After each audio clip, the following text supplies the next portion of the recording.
The stars above Earth were no longer silent. For millennia, humanity had gazed into the cosmos with wonder and fear, dreaming of what might be out there. On the day the Zarzith arrived, that question was answered, not with words, but with the unyielding shadow of their fleet. It began with a ripple across the sky, a distortion that bent the air and made the ground hum. Thousands of black ships, sharp and angular, emerged from hyperspace above Earth's atmosphere. They hung there like predators circling wounded prey, their sleek hulls absorbing the light of the sun. Every satellite, every telescope, and every radar on the planet was fixed on them. In Washington, D.C., General Marcus Kane stood in the Pentagon's war room, his eyes glued to the live feed from a drone circling one of the massive alien ships. Its surface shimmered with a strange, organic metal that seemed to pulse like a heartbeat. Around him, a mix of scientists, military officials, and world leaders watched in tense silence as the alien fleet formed a perfect ring around the Earth. "This isn't a show of force," said Dr. Elena Navarro, a xenobiologist from Madrid. Her voice was calm but tight, her hands gripping the edge of the table. "This is a statement. They've done this before many times, I'd wager. These ships aren't here to negotiate."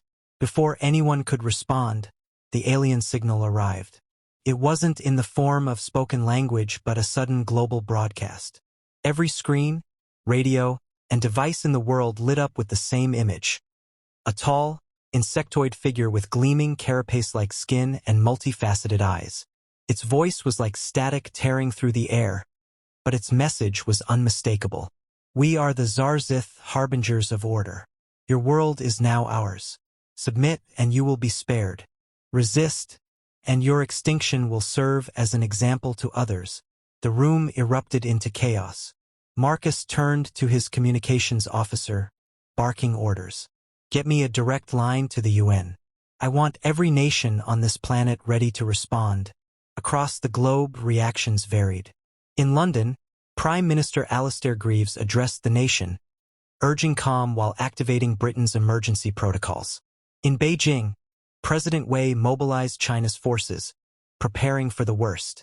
Social media exploded with fear, theories, and defiance as humanity grappled with the reality of its first contact being one of invasion.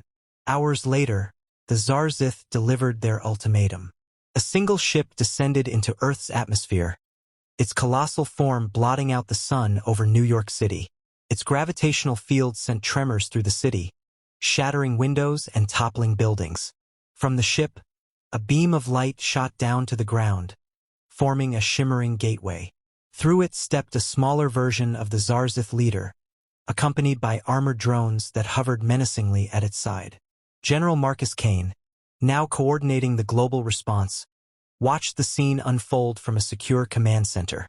"They're testing us," he muttered to Elena, who stood beside him. "What do we do?" Elena asked. Marcus straightened, his jaw set like stone. "We send a message of our own." While diplomats attempted to negotiate with the Zarzith emissary in New York, a covert team of special forces was deployed to intercept and dismantle the alien scout ship that had landed in the Nevada desert. These soldiers, equipped with the best technology Earth had to offer, moved like shadows under the cover of night. Inside the ship, the Zarzith emissary's patience wore thin. Human leaders had demanded to know their intentions, their reasons, their morality. The alien's response was cold and clipped. "You ask questions because you are weak. Strength does not ask, it commands. We have come for your resources, your planet. You will obey or die." The alien activated a hologram, showing dozens of planets in ruin, their surfaces scorched and their skies darkened. It was a declaration of inevitability, a promise of what was to come. But the Zarzith had miscalculated. In Nevada, the Special Forces team breached the alien scout ship using EMP grenades. They moved quickly, disabling the ship systems and capturing vital data from its mainframe. The mission was costly. Half the team didn't make it back. But what they found was priceless, a schematic of the Zarzith fleet's power structure.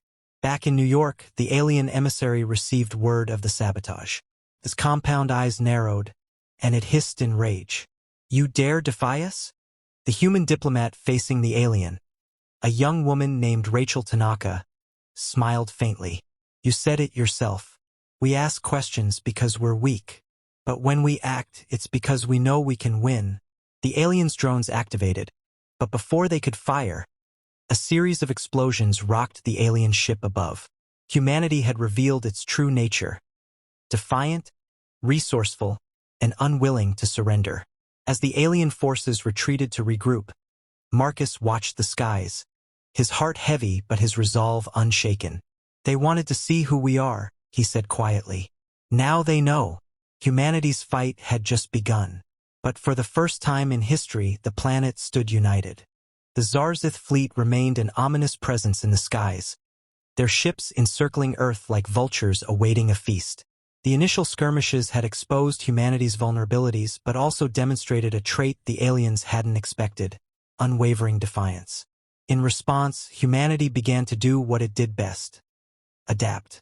From hidden bunkers deep within mountains to makeshift command centers in ruined cities, Earth's brightest minds and strongest leaders gathered. The United Nations transformed from a forum for debate into a war council. Leaders who had once clashed over borders and ideologies now shared strategies, technologies, and resources. For the first time in history, humanity acted as one species, united against a common threat. In a secure facility in Geneva, Dr. Elena Navarro and a team of international scientists studied the schematics retrieved from the alien scout ship. The Zarzith technology was centuries ahead of Earth's, but it was not without flaws. They're overconfident, Elena said, pointing to a holographic projection of the Zarzith energy grid. Their entire fleet relies on centralized power relays. If we can disrupt this system, we can cripple their ships. How long would that take? General Marcus Kane asked, standing at the edge of the room, his arms crossed. Elena sighed. Weeks, if not months. And we don't have that kind of time. Marcus nodded grimly. Then we'll have to fight with what we have. Around the world, factories that once produced cars and electronics were converted into weapons plants. Engineers reverse-engineered alien components to create hybrid weapons, blending human creativity with Zarzith precision. Soldiers trained relentlessly, their ranks bolstered by volunteers from every nation. The internet, once a source of division, became a tool for unity. Videos of resistance efforts inspired millions, while hackers waged a cyber war against the alien systems. The Zarzith, however, were not idle. Their drones patrolled the skies, striking at any sign of resistance. Cities like Tokyo and Cairo became battlegrounds, their streets filled with fire and rubble. Yet, in every conflict, humanity adapted. Guerrilla fighters turned urban environments into traps, using every alley and rooftop to outmaneuver the alien machines. In one such battle in Berlin, a squad of resistance fighters led by Captain Ingrid Falken devised an ingenious ambush. They lured a Zarzith patrol into a narrow street, where makeshift explosives rigged to collapsed buildings created a deadly trap. Though the cost was high, the victory sent a message: humanity would not go quietly. As weeks passed, the tide began to shift. A sense of determination spread across the globe. Farmers in remote villages supplied food to refugees. Engineers in underground labs worked tirelessly to improve Earth's defenses. Even artists contributed, creating music and visuals that kept morale high. Humanity's strength wasn't just in its technology or numbers. It was in its adaptability, its refusal to give up, and its unyielding hope. For every Zarzith victory, humanity found a way to counter. We're not just fighting to survive, Elena said during a global broadcast. We're fighting to prove that this is our home, and no one takes it from us. The Zarzith had underestimated their opponent. Humanity wasn't a scattered, weak species. It was a force of nature, one that thrived in the face of impossible odds. The battle for Earth was far from over, but for the first time, the Zarzith realized they had underestimated not just Earth's defenses but its people. And so, as humanity braced for the next assault, it stood united, wounded but unbroken, ready to show the galaxy what it meant to fight for survival. The moment the Zarzith underestimated humanity, their dominance began to waver. For weeks, humanity had fought defensive battles, adapting to alien technology and uniting under a singular cause.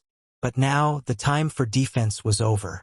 Earth's leaders, scientists, and soldiers prepared to strike back. In a covert base buried beneath the Andes Mountains, the Resistance's high command convened. General Marcus Kane stood at the center of the room, surrounded by holographic projections of the Zarzith fleet. Engineers, strategists, and scientists worked in tandem, their chatter blending into a symphony of determination. "We've identified their weak points," Dr. Elena Navarro began, pointing at a pulsating node on the hologram. "This relay station is the linchpin of their orbital energy grid. If we can destroy it, their fleet will lose power and cohesion. It's a small window of opportunity, but it's all we need." "How do we get to it?" Captain Ingrid Falken asked, her voice steely. She had earned her reputation in the Berlin ambush and now led the elite strike team tasked with carrying out the mission. Elena pulled up another projection. "We've modified one of their captured scout ships with our tech. It's crude, but it should get you close enough. Once you breach the station, plant this EMP device at the core." She held up a small, glowing sphere. "It'll overload their systems long enough to disable the fleet." The plan was ambitious, bordering on impossible. The Zarzith relay station floated in low orbit, heavily guarded by drones and frigates. But humanity had learned to thrive on the impossible. On the day of the mission, the strike team gathered on the tarmac of the Resistance's launch facility. The modified Zarzith scout ship stood behind them, its sleek design now bristling with human modifications. Marcus addressed the team, his voice carrying the weight of the world. "You're not just fighting for Earth. You're fighting for every human who came before you and every generation that will come after. You've trained for this. You're ready. Now go show them what humanity is made of." The launch was swift and silent. The modified ship slipped through the Zarzith fleet, its altered energy signature masking it as one of their own. Captain Falken led her team through the cramped interior, each member focused and ready. As they approached the relay station, the ship's cloaking faltered, and alarms blared throughout the alien fleet. "Brace yourselves," Falken shouted as the ship dodged incoming fire, narrowly avoiding destruction. They docked at the station's surface just as the first wave of Zarzith drones closed in. The team moved with precision, cutting through alien resistance with hybrid weapons that fired energy blasts. Falken led them deeper into the station, where the air grew thick with tension. At the core, they encountered a Zarzith commander, taller and more heavily armored than any they had faced before. The battle was brutal. The team fought valiantly, but losses were inevitable. Falken herself planted the EMP device, activating it just as the commander's blade pierced her armor. With her last breath, she triggered the countdown. The explosion rippled through the relay station, sending shockwaves that disrupted the Zarzith fleet's power grid. Across Earth, people looked to the skies as the alien ships faltered, their once impenetrable formations breaking apart. Back at high command, Marcus and Elena watched the monitors as the fleet descended into chaos.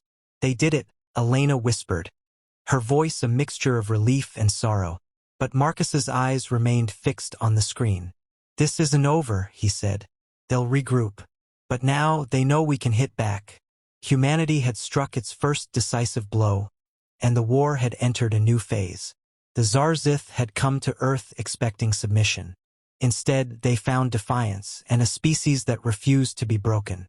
The destruction of the Zarzith relay station was a turning point. For the first time since the invasion began, Earth was no longer just surviving, it was fighting back. But the victory came at a cost. Captain Ingrid Falken and many others had given their lives to strike the blow. Now, as the Zarzith regrouped, humanity prepared for the inevitable counterstrike. In the aftermath of the attack, Zarzith forces withdrew into disarray, their fleet's cohesion shattered. But humanity knew this was only temporary. High Command, led by General Marcus Kane and Dr. Elena Navarro, worked tirelessly to build on the momentum. Across the globe, humanity's resilience and ingenuity shone through. Factories continued producing hybrid weapons, engineers developed more advanced defenses, and underground labs refined stolen alien technology. "This is our chance," Elena said during a briefing. The Zarzith aren't invincible. They've made mistakes and they'll make more. We just have to keep pushing. As the resistance fortified its positions, reports poured in from across the planet. In the ruins of New York, a group of civilians had repurposed Zarzith drones into makeshift transport vehicles. In the Australian outback, indigenous communities used ancient knowledge of the land to evade patrols and sabotage enemy outposts. Everywhere, humanity's adaptability and determination became weapons in themselves. But the Zarzith were far from defeated. Their leaders, watching from orbit, devised a brutal response. A full-scale assault designed to crush the spirit of Earth's defenders. When the attack came, it was swift and merciless. Cities already reduced to rubble were targeted again, and resistance fighters were forced to retreat to deeper strongholds. Despite the devastation, humanity refused to yield. In one of the final strongholds, a hidden base deep within the Siberian tundra, Marcus and Elena worked to rally their forces. "We've lost ground," Marcus admitted, his voice heavy. "But we haven't lost hope. They're throwing everything they have at us because they're desperate. They know they're losing control." Elena nodded, her gaze fierce. "And we'll show them why humanity survives. Why we endure." In the midst of the chaos, a breakthrough emerged. Using the data recovered from the relay station, Elena and her team developed a countermeasure capable of targeting the Zarzith's central command ship. The weapon, a massive EMP device, could disable the ship systems and disrupt the entire fleet. Deploying it, however, would be another matter. The device had to be delivered directly into the Zarzith flagship, a suicide mission. Volunteers stepped forward from all corners of the resistance, their determination unshaken. As the final operation began, the world held its breath. The strike team, led by a hardened veteran named Lieutenant Jiro Tanaka, infiltrated the Zarzith fleet.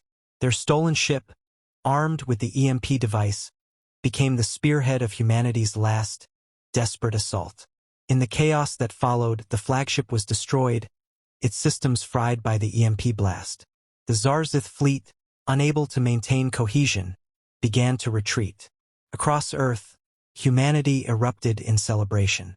But the victory was bittersweet. Millions had perished, and cities lay in ruins. Yet, in the face of annihilation, humanity had revealed its true nature: unity, resilience, and a refusal to surrender. As the last Zarzith ship disappeared into the void, General Marcus Kane stood before a crowd of survivors. "We have lost much," he said, "but we have gained something greater. The knowledge that when faced with the impossible, humanity does not falter. We rise." The war was over, but its lessons would echo for generations. Humanity had faced the brink of extinction and emerged stronger, united, and ready for whatever the stars might bring next.